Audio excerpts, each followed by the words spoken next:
할렐루야. 감사합니다. 이렇게 덴버 소망교회 와서 말씀으로 교제할 수 있어서 너무 감사하고 39주년을 축하합니다. 쉽지 않는 기간 동안 오래 인내하셨고 또 하나님의 은혜로 여러분께서 잘 지금까지 견디셨고 수고하셨습니다. 우리 우영정 목사님은 저에게 선배가 되시고 목사님 얼마나 부지런하신지 모릅니다. 또 학자 타입이셔서 지금은 또 교수 사역을 하시는데 아쉬운 것은 진작 교수를 하셨으면 훨씬 더 좋아하셨을 텐데 하는 아쉬움이 많이 있습니다. 아무튼 목사님이 개척하시고 36년을 또 이렇게 마음을 다하여 수고하시고 난 다음 우리 안성훈 목사님 어디서 이런 분을 찾은지 모르겠어요. 안성훈 목사님 실력도 있고 또 정말 섬세하시더라고요. 보기보다 섬세하시고 정확하시고 그리고 열정도 있으시고 얼마나 좋은지 모릅니다. 이민교회를 보면 목사님들이 명칭만 가지고 있는 목사님들이 참 많습니다. 정말 목사님을 찾기가 쉽지 않는데 귀한 목사님은 하나님께서 교회를 위하여 주신 선물입니다. 또 목사 입장에서는 좋은 성도를 만나는 것이 그게 또 복이거든요. 이민 생활이 너무나 힘드는데 여러분 교회에서 좋은 목사님, 좋은 성도들이 같이 함께 신앙생활 하면서 하나님의 뜻을 이루어 나가는 이 기쁨이 이민 생활의 모든 어려움을 상쇄하고도 남을 것입니다. 소망교회에 앞으로 그런 일들이 많이 있었으면 좋겠고 또 여러분께서 늘 기도하시는 대로 하나님께서 은혜를 부어주셔서 정말 은혜의 통로가 되는 그런 소망교회가 되기를 원합니다. 오늘 이 짧은 시간입니다. 오전에 또 오후에 있는데 전체 주제는 우리는 지금 잘 살고 있습니까? 라는 주제입니다. 너무 바삐 살지 않습니까? 우리가 여기서 생존하려면 남들보다 더 부지런해야 합니다. 그러다 보니 지금 내가 잘 살고 있는지 또 우리 교회 생활도 잘하고 있는지 가정도 제대로 하고 있는지 내가 한 사람으로서 내가 제대로 살고 있는지 이걸 하나님의 말씀에 비추어서 우리 자신을 좀 살펴볼 기회가 있었으면 좋겠다. 그래서 오전에는 아주 짧은 시간으로 복음의 열매에 대해서 같이 살펴보고 오후에는 우리가 예수님과의 관계가 어떠한지를 함께 또 살펴보면서 내가 지금 하고 있는 일이 예수님이 하셨던 그 일과 어떤 관계가 있는지를 한번 점검하는 시간 가질 수 있기를 바랍니다. 하나님께서 여러분들을 왜 선택하시고 구원해 주셨는지 여러분 분명히 아실 것입니다. 요한복음 15장 6절을 보면 너희가 나를 택한 것이 아니요 내가 너희를 택하여 세웠나니 이는 너희로 가서 열매를 맺게 하고 또 너희 열매가 항상 있게 하여 내 이름으로 아버지께 무엇을 구하든지 다 받게 하려 함이라. 우리가 하나님을 택한 것이 아닙니다. 여러 종교 가운데 난 기독교 내가 택했다. 여러 교회 가운데 내가 이 교회 선택했다. 그게 아니고 기독교라는 것은 하나님께서 나를 택하신 것입니다. 하나님이 나를 불러주시고 하나님이 나를 이 교회의 지체가 되게 만들어 주신 겁니다. 이게 기독교의 가장 큰 특성 가운데 하나입니다. 왜 하나님이 우리를 택하시고 부르시고 구원해 주셨는가? 열매를 맺게 하시려고. 어떤 열매입니까? 열매를 맺게 하시려고. 그리고 이 열매를 맺는 사람이 하나님 앞에 기도할 때에 하나님께서 무엇을 구하든지 다 주님께서 응답해 주겠다. 열매 맺기를 원하는 사람, 열매가 있는 사람의 기도 하나님이 다 응답해 주겠다 말씀합니다. 그럼 우리가 내가 열심히 기도한다고 응답되는 게 아니고 내가 하나님을 어떻게 잘 설득시켜서 되는 것이 아니고 하나님이 원하시는 그 열매 맺기를 원하고 하나님이 찾으시는 그 열매를 내가 맺어가고 있을 때에 그 기도를 하나님께서 다 들어주시겠다 말씀하는 것입니다. 또한 하나님의 나라를 누구에게 주시느냐? 상속자가 누구냐? 마태복음 21장 43절에 보면 그러므로 내가 너희에게 이르노니 하나님의 나라를 너희는 빼앗기고 그 나라에 열매 맺는 백성이 받으리라. 누가 하나님 나라 상속합니까? 많은 경우 이렇게 말합니다. 나는 다른 건 모르겠고 나는 예수를 믿으니 나는 무조건 하나님 나라 상속받는다 이렇게 말합니다. 예, 어느 정도 일리는 있습니다만 하나님은 우리에게 분명히 말씀합니다. 그 나라에 열매 맺는 그 나라 하나님의 나라에 합당한 열매 맺는 자에게 하나님의 나라를 줄 것이다. 그럼 그 나라 빼앗기는 사람 누굽니까? 유대인들이었죠. 유대인들은 자기들이 하나님 나라를 상속받는 줄 알았습니다. 하나님을 알고 있었고 성경도 있었고 기도도 있었고 11조도 했고 봉사도 했고 자기들은 다 하고 있다고 생각하고 당연히 하나님의 나라를 상속받는다고 생각했습니다. 그런데 주님이 말씀합니다. 너희들은 그 나라에 합당한 열매 맺지 못하고 있지 않느냐? 그러니까 너는 하나님 나라 빼앗길 것이다. 그러면 이 나라를 누구에게 주느냐? 하나님의 나라에 합당한 열매 맺는 자에게 줄 것이다. 그렇게 말씀합니다. 어떤 열매를 맺어야 합니까? 오늘 우리가 본문을 읽었는데요. 본문 13절에 보면은 사도 바울이 로마에 가기를 원하는 목적 가운데도 하나가 열매 맺기를 원해서 가기를 원했습니다. 13절을 우리 같이 한번 읽도록 합니다. 형제들아 내가 여러 번 너희에게 가고자 한 것을 너희가 모르기를 원하지 아니하노니 이는 너희 중에서도 다른 이방인 중에서와 같이 열매를 맺게 하려 함이로되 지금까지 길이 막혔도다. 아멘. 사도 바울은 자기 인생에 이방인에게 보냄받은 사도인 줄 알았습니다. 이방인에게 열매를 맺었거든요. 그래서 이제는 로마에 있는 너희들에게도 가서 열매 맺기를 원한다. 그래서 그 열매를 보기를 원했던 것입니다. 하나님께서는 믿는 자라면 예수 그리스도를 믿는 자라면 누구나 예외 없이 다 열매 맺기를 원하고 있습니다. 어떤 열매를 맺어야 합니까? 여러분은 하나님 나라에 합당한 열매를 맺고 있습니까? 오늘 본문에서 저는 이 복음의 열매에 대해서 함께 생각해 보고자 합니다. 이 복음의 열매, 원래 이 복음의 열매는 나누어질 수 없는 것인데 우리의 이해를 돕기 위해서 두 가지로 나누어 봅니다. 여러분 마태복음 15장에서 예수님께서 나무와 가지, 열매에 대해서 말씀하고 있는데 가지가 나무에 붙어 있으면 반드시 열매를 맺는다.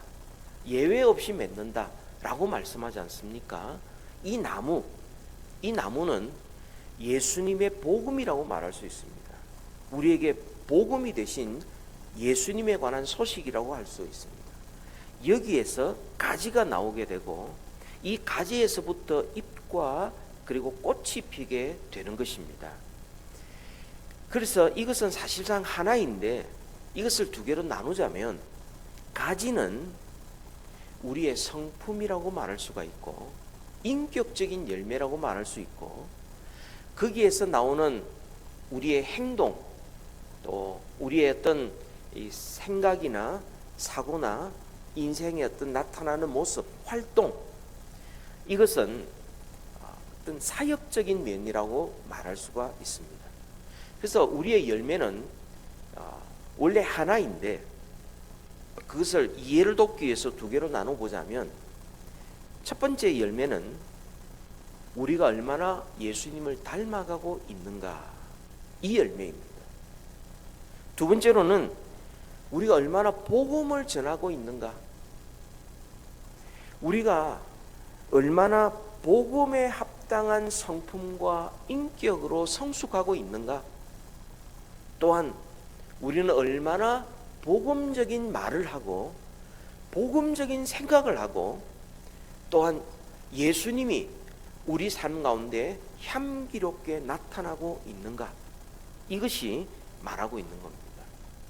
여러분, 이것은, 이 열매는 사실상 내가 맺는 것이 아니고 열매라는 것은 맺어지는 것입니다. 예수님께서 내 안에 사시고 복음이 내 안에 충만할 때에 맺어지는 것이 열매인 것입니다. 우리는 많은 경우 내가 맺으려고 노력을 하는데 그렇게 할 때 많은 경우 실패하고 또 결심하고 포기했다가 또 어느 계기가 되면은 또 결심했다가 시도했다가 포기했다가 맨날 제자리입니다. 근데 열매라는 것은 우리가 얼마나 그리스도를 닮아가느냐, 거기서부터 내가 얼마나 복음에 합당한 생활로 나타나느냐, 이것이 저절로 맺어지는 것이 열매인 것이죠. 그래서 오늘은 이것을 두 가지로 나누어서 성품적인 열매와 그리고 활동적인 열매로, 인격적인 열매와 사역적인 열매로 이렇게 나누어서 간략하게 한번 생각해 보고자 합니다. 그 첫 번째로 우리는 복음의 열매로서 성품으로 맺는 열매를 살펴보고자 합니다. 복음의 열매인데 우리의 성품 가운데, 우리의 인격 가운데 맺어지는 열매들입니다. 여러분, 그 일을 위해서 우리가 알아야 될 것은 먼저 복음의 열매에서 복음이 무엇인가 하는 것을 알아야 하는 것이죠. 여러분, 복음은 복된 소식, 기쁜 소식인 겁니다. 이것은 그냥 밋밋한 소식이 아닙니다. 들어도 아무런 감동이 없는 그런 소식이 아닙니다. 기쁜 소식, 복된 소식, 듣는 사람이라면 감동이 있는 소식, 이걸 복음이라고 말하는데, 이 다른 말로 하면 유앙겔리온이라는 헬라어를 사용합니다.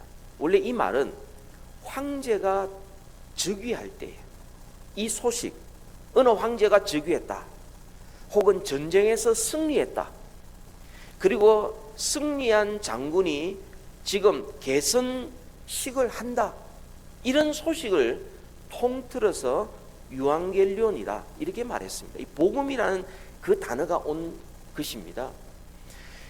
여러분, 헬라 시대 때, 로마 시대 때, 그 시대에는 전쟁을 하면은 지금처럼 뭐 이렇게 전자 혹은 또 어떤 것이 아니라 한 몇 달씩 이렇게 혹은 몇 년씩 원정을 나갑니다. 그래서 집을 멀리 떠나게 되면 남자들이 다 차출되어서 이렇게 평소에 농사 짓던 사람들이, 또 아버지와 아들이, 마을에 있는 모든 남자들이 다 차출되어서 전쟁에 참여하고 나면 마을에 남아있는 사람은 여인들과 아이들밖에 없습니다. 그럼 이 사람들이 일상생활을 제대로 할 수가 없습니다. 왜냐? 전쟁에서 만약에 지게 되면은 자기들은 다 포로로 잡혀가든지 죽임을 당할 수밖에 없는 겁니다. 전쟁은 남자들이 하는데 지금 집안에 있는 여성들의 입장에서는, 아이들의 입장에서는 자기들의 생명이 걸린 문제입니다. 미래가 걸린 문제입니다. 그러니까 그 소식을 기다리는 겁니다. 혹시 우리에게 패배의 소식이 들리지 않을까, 승리의 소식이 들리지 않을까 기다리는 겁니다. 그래서 이 전쟁의 소식을 전하기 위해서 그 소식을 전하는 사람들이 따로 있습니다. 거기서 유래된 것이 마라톤이지 않습니까? 그래서 열심히 달려와서 우리 이겼다! 그리고는 죽어버렸어요. 왜냐하면 그 소식이 너무 중요했기 때문에. 우리가 승리했다, 이 소식을 듣는 순간 우리는 살았다. 이제는 우리는 자유다. 우리는 이제 일상을 살아갈 수 있겠구나. 여러분, 그 소식이 밋밋한 소식이 아닙니다. 그 소식이 없으면은 살아갈 수 없는 겁니다. 미래가 암울한 것이죠. 그래서 그 소식을 들어야만 이제는 살았구나, 이제는 자유구나, 이제는 일상을 살아갈 수 있고, 이제는 내가 하루하루 살아가는 것이 의미가 있겠구나, 이제는 소망이 있겠구나 이게 바로 복음인 것입니다. 이 복음인데 예수 그리스도께서 우리를 위하여 주신 그리스도에 관한 소식이 복음이다라고 말씀을 합니다. 여러분, 이 복음이 성경에 창세기부터 요한계시록까지가 다 복음인데 그 중에서 복음을 이 로마서 1장에서 이렇게 표현하고 있습니다. 11절에 보면 어떤 신령한 은사라고 말합니다. 복음은, 여러분, 복음은 영적인 선물입니다. 흔히들 복음을 어떤 건강이나 어떤 세상의 번영이나 성공으로 생각하는 사람들이 있는데, 여러분, 영적인 선물을 먼저 받고 난 다음 뒤따라오는 것이, 그런 것이 그 다음에 이어지는 복이지, 영적인 하나님의 선물을 받지 않고 나머지 것들을 아무리 받으면 그것은 사실상 복이 아니라 하나님 앞에 죄만 쌓아가는 경우가 많이 있는 것입니다. 또한 16절에 보면 이 복음은 모든 믿는 자에게 구원을 주시는 하나님의 능력이다 말씀합니다. 복음은 구원을 주는 능력입니다. 이것은 아무나 할 수 있는 것이 아닙니다. 죄와 사망 가운데서 건져내시는, 구원해낸 하나님의 능력인 것입니다. 여러분, 여기에 대해서 이 복음은 로마서 1장 1절부터 6절까지 해서 좀 더 자세하게 설명을 하고 있습니다. 우리 간략하게 같이 한번 1절부터 6절까지를 다 같이 한 목소리로 함께 읽도록 합니다. 시작. 예수 그리스도의 종 바울은 사도로 부르심을 받아 하나님의 복음을 위하여 택정함을 입었으니 이 복음은 하나님이 선지자들을 통하여 그의 아들에 관하여 성경에 미리 약속하신 것이라. 그의 아들에 관하여 말하면 육신으로는 다윗의 혈통에서 나셨고 성결의 영으로는 죽은 자들 가운데서 부활하사 능력으로 하나님의 아들로 선포되셨으니 곧 우리 주 예수 그리스도시니라. 그로 말미암아 우리가 은혜와 사도의 직분을 받아 그의 이름을 위하여 모든 이방인 중에서 믿어 순종하게 하나니 우리도 그들 가운데서 예수 그리스도의 것으로 부르심을 받은 자니라. 아멘. 여기서 복음의 내용에 대해서 충분히 이야기하고 있는데, 여러분, 이 복음의 시작은 하나님입니다. 그래서 하나님의 복음이다. 사람이 만든 것이 아닙니다. 사람이 생각해낼 수 있는 것, 사람이 만들어낼 수 있는 것, 사람의 말로 만들어낼 수 있는 것이 결코 아니고, 복음은 하나님이 행하신 바로 그 일에 근거를 두고 있고요. 복음에 대해서 무엇이 증거하느냐 하면 성경이 증거하고 있다. 성경이 증거하고 있다. 그 다음에 복음의 내용은 뭐냐? 그리스도에 대한 소식이다. 그리스도의 죽음과 부활에 대한 소식이다. 이게 복음의 내용입니다. 그리고 복음의 범위는 누구냐? 모든 사람을 위한 것이다. 누구든지 이 복음을 믿는 자에게 구원을 주는 하나님의 능력이니 이 복음의 범위는 차별이 없는 것이죠. 또한 이 복음의 목표가 있습니다. 그것은 믿어 순종하게 된다. 믿어 순종하게 된다. 여러분, 지금까지는 우리가 세상에 순종했고 죄에 순종했고 쾌락에 순종했는데, 이제는 예수 그리스도를 믿게 되고 누구보다 의지하게 되고 예수 그리스도께 순종하는 바로 이 목표입니다. 그리고 복음의 목적이 있습니다. 그 이름을 위하여, 이것은 하나님의 이름을 높이는 겁니다. 예배하는 것이고 하나님 앞에 영광 돌려드리는 것이 바로 복음의 목적인 것입니다. 자, 이것이 복음인데, 자, 이 복음이 맺는 성품 속에서 맺는 열매가 있습니다. 어떤 열매입니까? 여러분, 복음은 영적인 선물이라고 그랬습니다. 그러면 하나님의 영원한 은혜를 받았으니 이전과는 똑같이 살 수가 없습니다. 복음은 모든 자를 구원하는 하나님의 능력이라 그랬으니 그 소식을 듣지 못한 불신자와 똑같이 살아갈 수 없습니다. 뭔가 달라질 수밖에 없습니다. 변화가 일어나기 시작하는데 제일 먼저 인격 속에서, 우리의 마음 속에서부터 변화가 일어나기 시작합니다. 그것을 바로 복음에 합당한 인격이다, 복음에 어울리는 성품이다 말할 수 있습니다. 이게 복음의 열매인 것입니다. 우리가 예수 그리스도를 믿었을 때 그리스도와 연합했기 때문에 그리스도께서 죽으실 때 나도 죽었습니다. 옛사람은 죽었습니다. 그리스도께서 부활할 때 나도 함께 살았기 때문에 이제는 그리스도 안에서 새로운 피조물이 된 것입니다. 그래서 갈라디아서 2장 20절의 말씀, 우리 잘 아는 말씀이니 같이 읽읍시다. 내가 그리스도와 함께 십자가에 못 박혔나니 그런즉 이제는 내가 산 것이 아니요 오직 내 안에 그리스도께서 사신 것이라. 이제 내가 육체 가운데 사는 것은 나를 사랑하사 나를 위하여 자기를 버리신 하나님의 아들을 믿는 안에서 사는 것이라.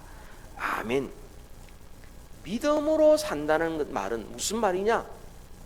나는 변함이 없고 옛날 방식 그대로고 내 옛날 성격 그대로고 그냥 예수 믿는 거 하나도 보태는 것이 아니고, 믿음으로 산다는 것은 나의 옛 사람은 죽고 이제는 내 안에 그리스도께서 사신다는 겁니다.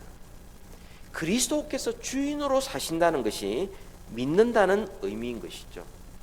여러분, 복음에 합당한 인격, 이게 하나님이 찾으시는 열매인데, 이게 하나님 나라에 합당한 열매인데, 이 열매는 다르게 말하면 그리스도의 십자가에 어울리는 인품이라고 말할 수 있습니다. 예수 그리스도의 십자가에 합당한 은행 심사라고 말할 수 있습니다. 예수님께서 내 뜻대로 마시옵고 아버지의 뜻대로 되기를 원합니다. 이 마음을 우리도 갖는 것입니다. 기도할 때도 그렇습니다. 내 뜻대로 마시옵고 아버지를 신뢰합니다. 아버지 하나님의 뜻대로 되기를 원합니다. 또한 하나님의 이름이 높아지고 하나님께서 영광받는 일이라면 제가 순종하겠습니다. 이런 인품이에요. 그러니까 때로는 내가 오해받을 수도 있고 때로는 손해볼 수도 있습니다만, 그러나 하나님의 이름이 높아진다면, 이걸 통해서 하나님이 영광을 받으신다면 주님 제가 그렇게 하겠습니다. 이게 성품 중에 맺어지는 열매인 것이죠. 예수님 닮는 것입니다. 예수님을 따르기 위해서 나를 부인하고 나의 십자가를 지고 주님을 따라가는 것, 그거 당연하게 여기는 것, 그걸 당연하게 여기는 것. 그래서 나를 부인하고 나의 십자가를 지는 것을 당연하게 여기는 것을 통하여서 우리 속에서 예수 그리스도께서 주인 되심이 드러나게 되고, 사람들이 우리 속에서 하나님 나라에 합당한 열매를 보게 되는 것입니다. 나는 내 성질 다 부리고 고집 다 부리면서 나는 예수 믿는다는 하나만으로 그렇게 주장하면 사람들이 나만 보지 예수님을 볼 수가 없는 것이죠. 열매가 없는 것입니다. 또한 예수님께서 요한복음 17장에서 주님 그렇게 기도하지 않습니까?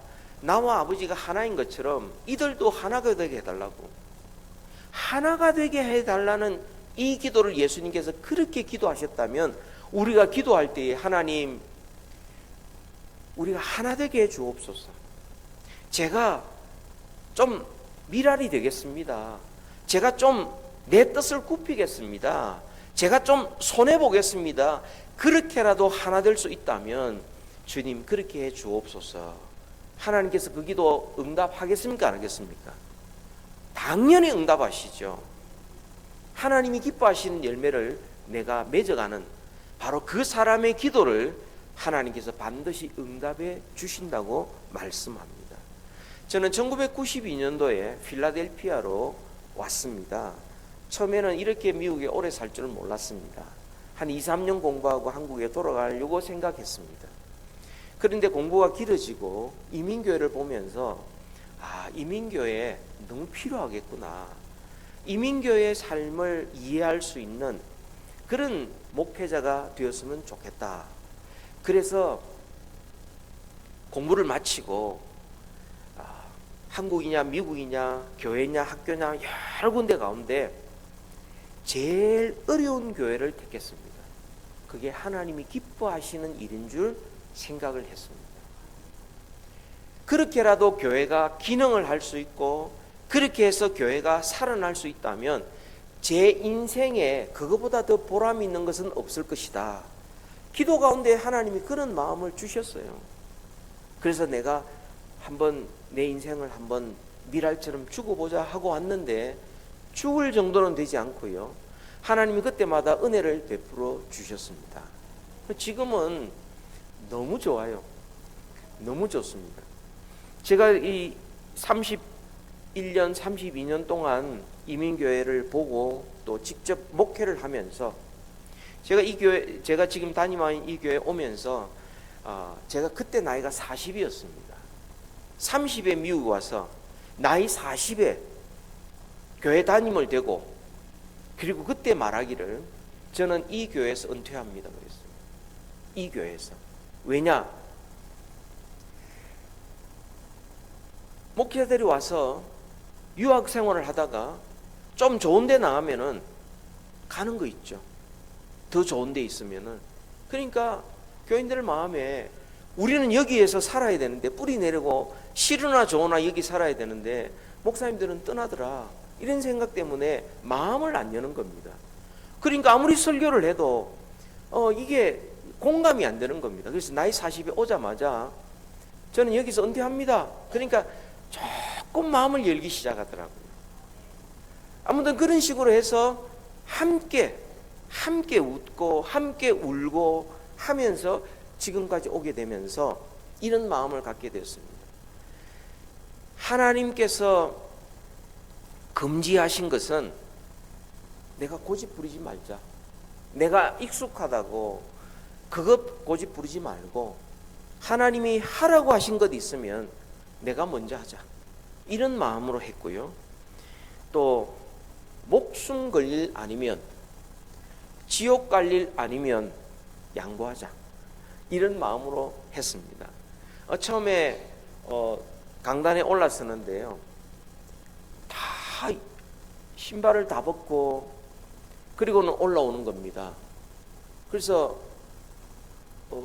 이 신발을 벗고 하고는 올라와서 하여튼 하는 게 많더라고요. 그래서 그 신발 신고 올라가는데 한 3년 걸렸습니다. 피아노가 이쪽인가 있었는데 그 피아노 자리를 바꾸는데 그것도 몇 년 걸렸어요. 예. 그러니까 사람들은 피아노는 바꾸면 안 된다고 생각해요. 그리고 나름대로 있습니다. 그리고 강대상도 이렇게 다른 걸로 이렇게 조그마한 걸로 바꾸고 싶었거든요. 근데 절대 안 된다는 겁니다. 그래서 마침 이사를 할 기회가 있어서 강대상을 바꿨거든요. 그러니까 시험 들어서 교회를 안 나오시더라고요. 강대상 때문에. 아니 강대상은 바꿀 수도 있고 그대로 둘 수도 있지 않습니까? 아무튼 목숨 걸 일이 아닌데 이상하게 왠지 어떤 부분에서는 목숨 걸린 그런 일들이 많이 있더라고요. 아무튼 지금까지 지내오면서 그런 식으로 살아오면서 이민교회를 하나님의 은혜 가운데 지나오게 되었습니다. 그리고 예수님을 위해서 고생하는 것, 그거는 우리 일생일대의 정말 기회요 특권입니다. 아무나 할 수 있는 것 아닙니다. 여러분, 내가 시간 있고 능력 있다고 예수님을 위하여 고생할 수 있는 것 아니고요.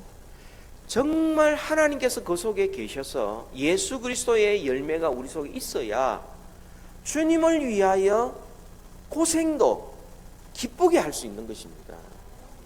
우리가 인품, 이 성격, 성품, 우리 마음 속에 맺은 열매들, 이런 예수 그리스도를 닮아가는 인격과 성품, 이것이 우리가 맺어야 될 첫 번째 열매고요. 두 번째로 우리가 맺어야 될 것은 복음의 열매로서 활동으로 맺는 열매인 것입니다.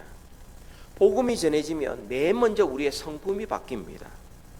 그 후에 말과 행동이 바뀌고 그 다음에 생활이 바뀝니다. 여러분 복음을 얼마나 전했습니까? 여러분 때문에 예수 믿는 사람이 얼마나 있었습니까? 여러분 누구에게 복음을 전해야 되느냐? 여러분 14절 15절에 보시면은 오늘 본문 로마서 1장 14절 15절 헬라인이나 이방인이나 지혜 있는 자나 어리석은 자에게 다 내가 빚진 자라. 그러므로 나는 할 수 있는 대로 로마인 너희에게도 복음 전하기를 원하노라. 복음을 누구에게 전하느냐? 모든 사람에게 다 전해야 합니다. 똑똑한 사람, 그렇지 못한 사람, 건강한 사람, 연약한 사람, 부유한 사람, 가난한 사람, 누구에게나 다 복음이 필요합니다. 왜? 복음이 아니고는 하나님의 능력으로 구원받을 사람 없기 때문에 그렇습니다. 다 영적으로 죽어 있는데 우리는 볼 때에 저 사람은 너무 부자니까, 저 사람 너무 성공했으니까, 저 사람 너무 똑똑하니까 저 사람은 복음이 필요 없을 거야. 나는 연약한 사람, 힘없는 사람, 억울한 사람, 이 사람한테 복음 전해. 아닙니다. 가지고 힘있고 이런 사람들 여러분 알고 보면 더 외롭습니다. 힘듭니다. 목회를 하다 보면 여러 사람 만나지 않습니까? 우리 교회 집사님 가운데 한 분이 한국에서 또 미국에서 또 뭐 중국에서 대만에서 일본에서 싱가포르 말레이시아 여러 곳에서 공장을 두고 하고 있는데 그분이 올해의 목표가 순이익 1조를 달성하는 것입니다. 순이익 1조입니다. 근데 그분이 2007년도에 저를 만났고 그리고는 기도 부탁을 하는 겁니다. 그리고는 뭐만 있으면은 항상 기도 부탁을 해요. 왜? 하나님이 도와주지 않으면은 이 사업 자기 힘으로 할 수 없다는 걸 너무 잘 아는 겁니다. 그리고 그 정도 되면은 대한민국에서 몇 퍼센트 안에 들어가지 않습니까? 근데 주위에 그런 사람 많이 있는데 그런 사람 치고 밤에 제대로 자는 사람, 마음에 평안이 있는 사람 거의 많지 않다는 거죠. 그만큼 치열하게 살고 있는 겁니다. 그러니까 사업하고 정말 이렇게 하는 사람들 우리가 존경해 줘야 됩니다. 그런 사람들 때문에 우리가 또 이득을 얻고 함께 이렇게 해 나가지 않습니까? 뭐 드라마에서 나오니까 뭐 재벌들이 맨날 뭐 놀러 다니는 것처럼 보이지만 사실은 전혀 그렇지 않습니다. 정말 잠 못 이루고요. 목숨이 왔다 갔다 하는 시간들이 굉장히 많습니다. 그들에게 뭐가 필요하냐? 복음이 필요한 겁니다. 정말 그들의 인생을 의미 있게 만드는 게 뭐냐? 복음입니다. 돈이 아니고 복음이 그들의 인생 자체를 하나님 앞에서 인정받는 삶으로 만드는 것이고 돈을 벌어야 될 이유를 알게 되고 돈을 제대로 써야 될 그런 목적을 제대로 알게 되는 바로 복음인 것이죠.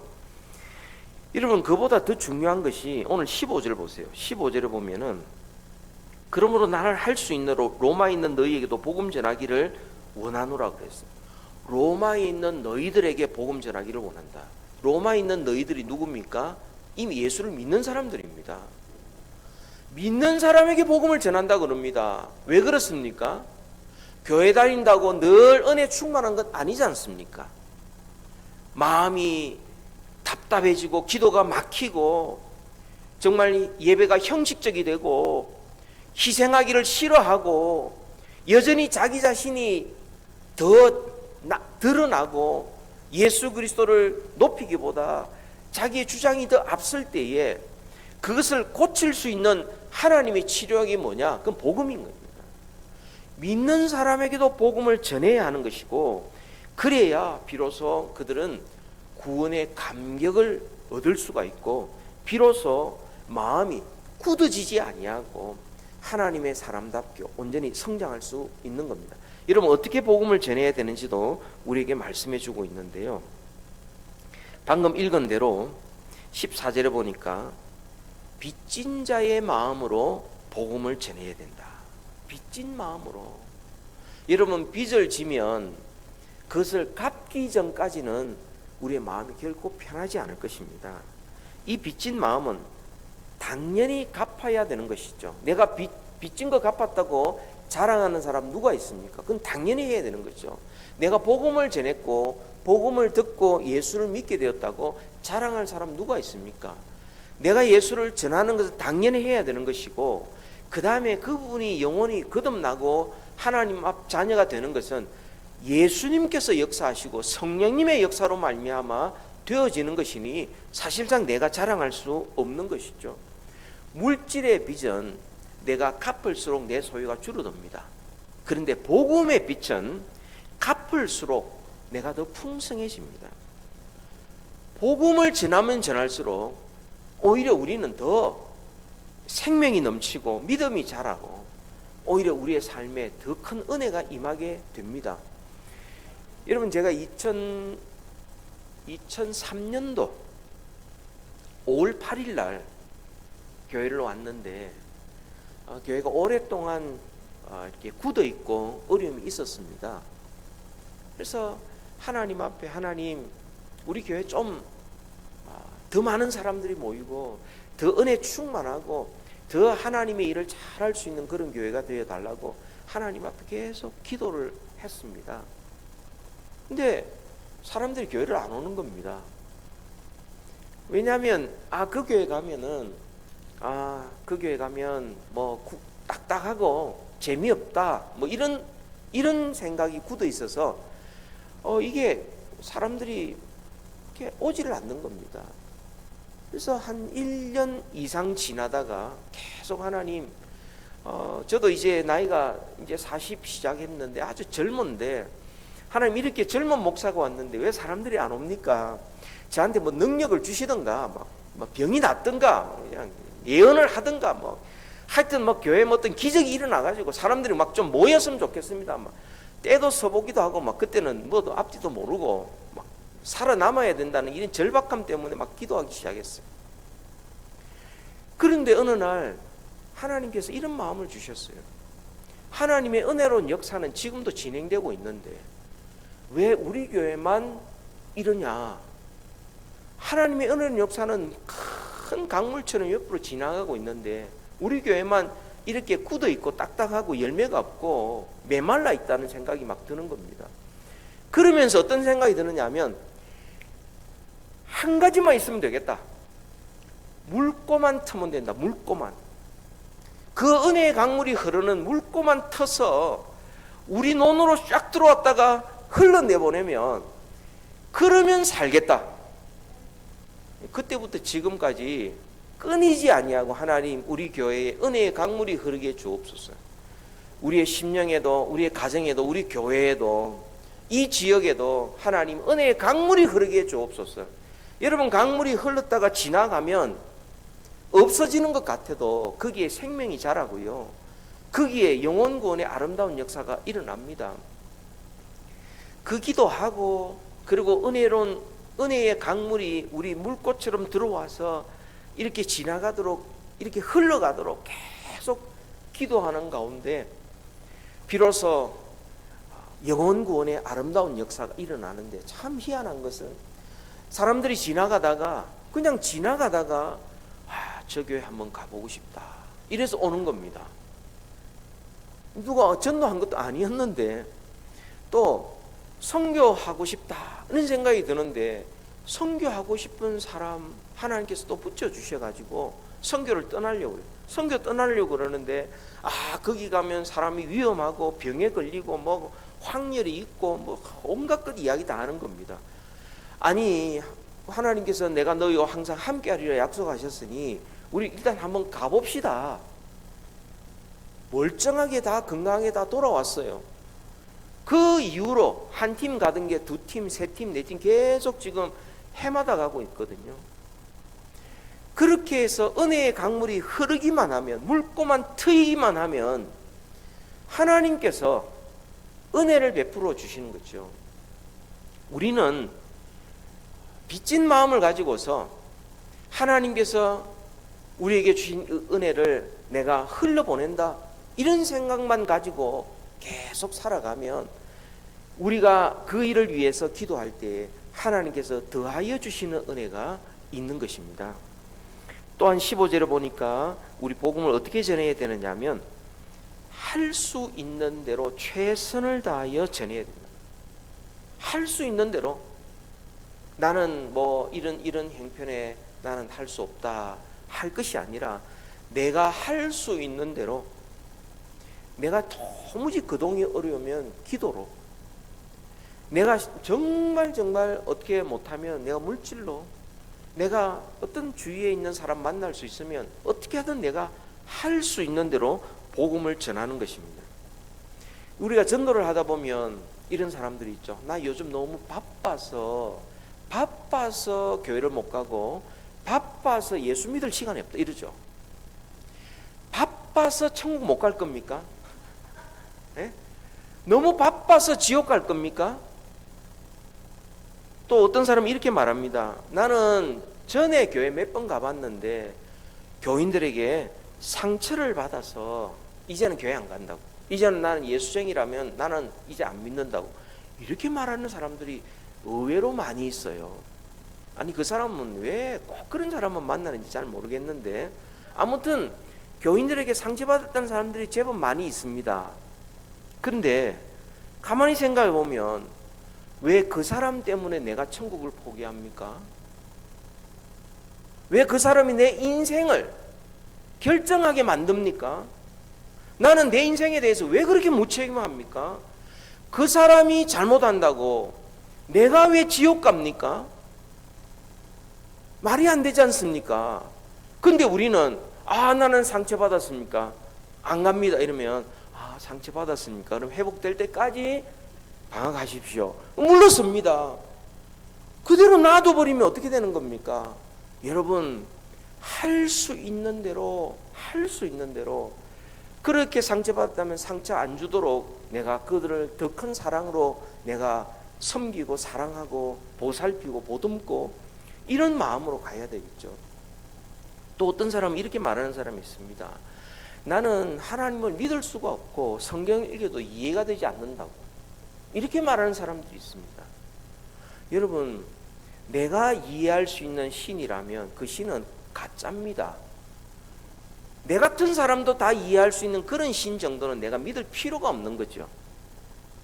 또 내가 성경을 이해 못한다 그러면 내가 성경을 펴서 읽어봐야죠. 과연 그러한지 내가 봐야 되는데 그런 노력도 하지 않으면서 난 이해 안 된다, 나는 하나님을 못 믿겠다, 그런 사람이 너무나 안타까운데요. 그런 사람들에게 우리는 주님의 사랑으로, 말씀으로, 그리고 우리가 할 수 있는 모든 방법을 다 동원해서라도 우리는 그들에게 이 복음을 전해야 하는 것이고요. 또한 우리는 부끄러워하지 말고, 내가 복음을 부끄러워하지 아니한다라고 말합니다. 부끄러워하지 말아야 합니다.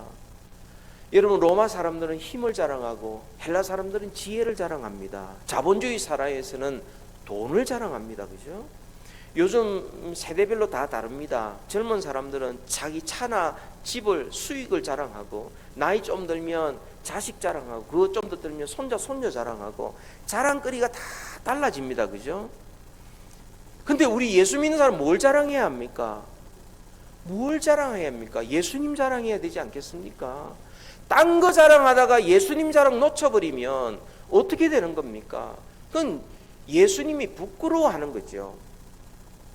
마태복음 10장 32절 33절에 보면은 누구든지 사람 앞에서 나를 시인하면 나도 하늘에 계신 내 아버지 앞에서 그를 시인할 것이요, 누구든지 사람 앞에서 나를 부인하면 나도 하늘에 계신 내 아버지 앞에서 그를 부인하리라 말씀합니다. 우리가 복음이 나의 인격을 바꾸고 그 복음을 내가 전할 때에 우리가 맺어지는 것이지, 내가 어떤 열매를 내가 맺겠다고 작정을 하고 내가 노력하고 결심해서 맺을 수 있는 게 아니고 예수 그리스도께서 나의 주인으로 사실 때에 열매가 맺어져서 그리스도를 닮은 인격으로, 그리고 내가 그리스도가 내 안에 살아계셔 역사할 때에 나의 모든 생각과 행동도 그리스도를 드러내는 그런 행동의 사역의 열매로 나타나게 되는 것입니다. 하나님께서는 우리가 열매 맺기를 원하시는데 우리는 어떤 열매를 맺고 있습니까? 정말 성품의, 예수님을 닮은 성품의 열매를 맺고 계십니까? 나이가 들고 또 몸이 불편하고 이러면은 우리가 활동이 여러 가지 제약이 있습니다. 근데 우리 평생 우리가 맺어갈 수 있는 것은 우리의 인품입니다. 우리의 마음에서, 우리의 성품에서 이게 맺어가고요. 우리가 천국에 가져갈 수 있는 유일한 두 가지가 있습니다. 다른 건 다 놓고 가는데요. 첫 번째는 신앙이고 두 번째는 성품입니다. 얼마나 하나님을 믿느냐와 두 번째 얼마나 예수 그리스도를 닮았느냐, 이것 가지고 갑니다. 그러니까 우리가 마지막 순간까지 내가 예수 그리스도를 닮아가는 이 노력은, 이것은 우리가 중단하지 않아야 하는 것이고요. 또한 두 번째로는 우리가 활동적인 열매가 있습니다.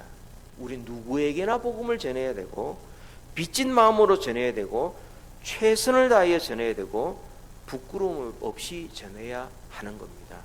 여러분, 이 인품과 이 사역의 열매는 사실은 하나입니다. 연결된 것입니다. 이게 이 둘 중에서 어느 것이 더 앞서느냐고 했을 때는 성품입니다. 하나님께서 뭘 더 귀하게 여기시느냐 했을 때는 우리의 성품과 인품입니다. 거기에서부터 우리의 사역과 활동이 나오는 것입니다. 여러분, 예수님께서 제자들을 70인 제자들을 둘씩 짝지어서 보냈을 때에 그들이 복음을 전했어요. 전하니까 뭐 병든 자가 낫고 막 귀신이 쫓아나고 막 기적이 일어나니까 너무 신나서 예수님 앞에 와서, 예수님, 우리가 복음을 전했는데요, 귀신이 쫓아나고 기적이 일어났습니다 라고 이야기했을 때 주님이 이렇게 말씀하셨습니다. 마지막 성경 구절 같이 읽읍시다. 누가복음 10장 20절입니다. 그러나 귀신들이, 누가복음 10장 20절, 그러나 귀신들이 너희에게 항복하는 것으로 기뻐하지 말고 너희 이름이 하늘에 기록된 것으로 기뻐하라 하시니라. 아멘. 그러니까 우리는 내 이름이 하늘에 기록되어 있고 내가 하나님의 사람이고 내가 하늘에 속해 있고 예수님 닮아가고 예수님 나의 주인이고 가장 크게 기뻐할 때에 거기서부터 흘러나오는 것이 우리의 말이고 우리의 행동이고 그것이 우리의 전도고 우리의 삶을 통하여 우리의 말을 통하여 우리가 이루어지는 것, 그게 사역의 열매요 활동의 열매인 것입니다. 한 가지만 더 말씀드리고 마치도록 하겠습니다. 짧게 하라고 그랬는데 제가 1992년도에 필라델피아에 유학하고 난 다음에 94년도에 한 신혼부부를 만나게 됐어요. 그 신혼부부는 수학 천재들입니다. 와이프도 수학, 남편도 수학인데 이분이 이 수학 박사과정으로 오게 되었습니다. 근데 이 남편이 논산 사람인데 이분이 좀 이 수학적인 머리만 갖고 있다 보니까 아무튼 좀 다른 사람과의 관계도 그렇고 여러 부분으로 좀 특이한 점이 있어요.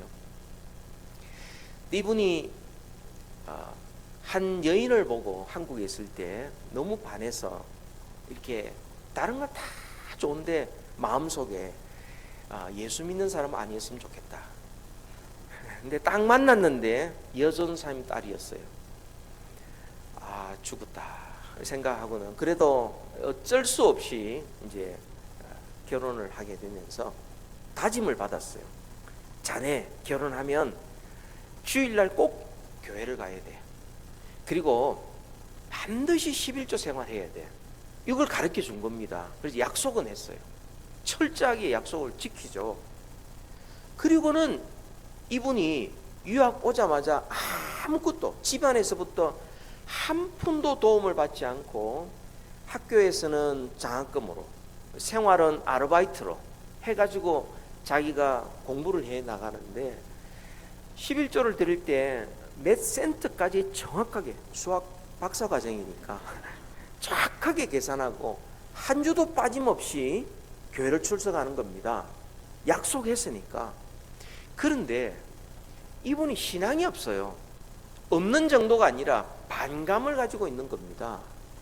그러니까 교회에 와서 이분은 모든 게 믿어지지 않을 뿐더러 모든 게 다 반감인 거죠. 그래서 교회를 계속 옮기는 겁니다. 계속. 이 교회는 이래서 안 되고 저 교회는 저래서 안 되고 이 설교가 안 좋고 뭐 이쪽은 사람이 안 좋고 이쪽은 시설이 안 좋고 너무너무 그렇게 돌아다니면 이 와이프 입장에서도 와이프도 이 여준사님 딸인데도 불구하고 좀 페미니스트 기질이 있었어요. 여자가라는 말만 딱 나오면은 바로 남편하고 대판 싸우는 거 있죠. 왜냐하면 어릴 적에 아버지를 여의기 때문에 아버지 없는 남자가 없는 집안에 자라는 것에 대한 반발심이 있었던 겁니다. 그러니까 막 두 사람 다 팽팽하게 싸워도 꼭 수학적으로 싸우는 거 있죠. 끝까지 막 안 풀리는 문제를. 아무튼 그렇게 해서 1994년부터 2011년까지 무려 17년 동안 이분이 교회는 가기는 가되 전혀 교회와 상관없이 근데 11조는 꼬박꼬박하고 주일 출석은 계속하는 이런 사람으로 살았습니다.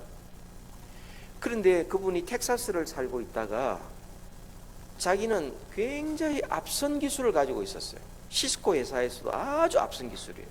예를 들면 내가 말을 하면은 그 말을 수화로 만들어서 수화로 통역이 되고 그 수화가 저쪽 사람들한테 연결되고 그 수화가 다시 이쪽으로 오면 음성으로 이런 것들을 큰 화상회의에 가능하도록 만드는 그런 것들을 벌써 2011년도에도 그걸 하고 있었으니까 그 전에부터 하고 있었으니까 벨 연구소부터 시작해서 하고 있었어요. 그런데 회사에서 그 자체가 없어져 버린 거죠. 그러니까 레이업이 된 겁니다. 이분이 깜짝 놀랐어요. 근데 그 회사에서 본사로 가라. 이게 산호세였거든요. 저는 그 사이에 산호세에 있었고 그분이 어쩔 수 없이 오게 되었어요. 저하고 1994년도에 만났던 그 의리 때문에 딴 교회는 못 가고 일단 우리 교회를 오게 된 겁니다. 근데 맨날 와도 반바지만 입고 오는 거죠. 반바지에 반팔만 입고 교회 오니까 모든 사람들이 그 반바지 이렇게 불렀었어요. 이런 사람이 2011년도에 어찌된 셈인지 복음이 들리기 시작한 거죠. 예수 그리스도의 십자가와 죽음이 이해되기 시작한 겁니다. 그 다음부터 이분이요, 자기가 지금까지 기독교를 믿지 말아야 되고 교회를 다니지 말아야 될 모든 이유가 예수를 믿고 나니까 교회를 다녀야 될 이유, 예수를 믿어야 될 이유로 다 바뀐 겁니다. 완전히 바뀌었어요. 사람이 완전히 새로운 피조물이 된다는 게 무엇인지가 완전히 드러났어요. 그 다음에 이분이요, 나타나는 것이 두 가지가 크게 나타나는데, 첫 번째로는 성경이 이해되기 시작하는 거예요. 아니, 제가 그분하고 94년도에 만나서 2011년도에 만날 때까지 큰 위기가 너무 많았고 저하고는 기독교 이야기를 함부로 못할 정도로 그분이 반감을 갖고 있었는데, 아니 이분 입에서 예수님 이야기가 나오고 하나님 이야기 나오고 교회 이야기, 성경 이야기 나오고 제가 적응이 몇 년 동안 적응이 안 되는 겁니다. 그래서 제가 그냥 어리벙벙해서 그분하고 그냥 얼떨떨하면서 이렇게 만났었어요. 몇 년 동안. 성경이 이해되기 시작해요. 두 번째로는요, 이분이 전도하기 시작하는 거죠.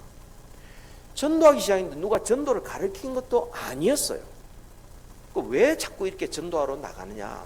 왜냐하면 우리가 1부 예배 드리고 2부 예배를 드리고 1시간 차이가 있는데 그 틈에 나가가지고 전도를 하고 들어오는 겁니다. 왜 그렇게 전도하느냐 그러니까 자기 같은 사람이 꼭 있을 거래요. 자기 같은 사람. 교회는 다니는데 아무것도 모르고 억지로 끌려다니는 사람도 있을 거고, 아무 의미 없이 그냥 가족들이 몰려가는 사람도 있을 것이고, 그냥 반감 가진 사람이 있을 것이다. 그런 사람을 꼭 만나야 되겠고, 그래서 간다는 겁니다. 그래서 가서는 이분이 하는 전도는 간단해요. 나는 예수 믿기 전에 이런 사람이었는데 예수 믿고 난 다음에 저는 이렇게 바뀌었습니다. 한국 사람이든 뭐 스페인 사람이든 스페니시든 뭐 베트남 사람이든 뭐 누구든지 상관이 없어요. 그냥 그럼 뭐 마켓에 가 전도를 하는 겁니다. 아니 그렇게 열심히 전도하는데 그러면 사람들이 좀 우리 교회로 와야 되지 않습니까? 그러니까 이분은 또 가까운 교회 가십시오 하고 다 또 보내버리네. 그 전도를 하고는 가까운 교회 보내고, 베트남 사람 베트남 교회 연결시켜주고, 뭐 미국 사람 연결, 이렇게 다 보내주고, 그리고 뭐 이렇게 스타벅스에 앉아서 일하다가 옆에 있으면 전도하다가 그 사람이 실직되어 있으면 또 그 사람도 잡 구하는데 쫓아다니면서 잡도 좀 알선도 해주고 막 그러는 식으로 하는 거죠. 그러니까 실제로 우리 교회는 하나도 도움이 안 되는 거예요. 그래서 마음으로는 아니 우리 교회 좀 데리고 오지, 멀지도 않는데, 이런 마음이 꿀떡 같았지만 참았어요. 왜냐하면 그렇게 하다가 혹시 그 사람이 전도를 안 할까 싶어서. 근데 아무튼 그렇게 전도를 하는데 이 사람이 전도하지 않는 사람이 교회를 오기 시작하는 거예요. 왜 그런지 보니까 이제 이 사람이 이제 틈만 나면 전도하거든요. 산호세 스테이트 전도하고 스탠포드 전도하고, 거기에 보면 뭐 한국 마켓도 있고, 그 다음에 뭐 또 저기 교포 마켓도 있고, 여러 이제 마켓들이 있는데 거기에서 늘 전도하니까 사람들이 지나가면서 참 별난 사람이 있네, 열심히 하는 사람이 있네 하면서 저 사람이 대단하게 열심히 전도를 하는구나, 이렇게 보고 난 다음 교회를 왔는데 이 사람이 있는 거예요. 그럼 그 자리에 등록하는 겁니다. 이런 사람이 있는 교회 같으면은 나도 뭔가 변화가 일어나겠다, 그 등록하는 거예요. 그리고 전에는 와이프하고 그렇게 막 안 좋았거든요. 예수 믿고 난 다음에 사이가 너무 좋은 겁니다. 그래서 온 교회 남성의 공공의 적이 되어버렸어요.